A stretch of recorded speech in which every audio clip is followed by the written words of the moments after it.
Kasi ang tao naging makasalanan. Originally, ang tao mabuti ang budhi eh. Napasama ni Satanas.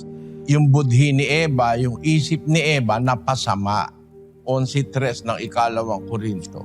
Ngunit ako'y natatakot, baka sa anumang paraan, kung paanong si Eva ay nadaya ng ahas sa kanyang katusuhan, ang inyong walang malay at malinis na mga pag-iisip na kay Kristo ay pasamain.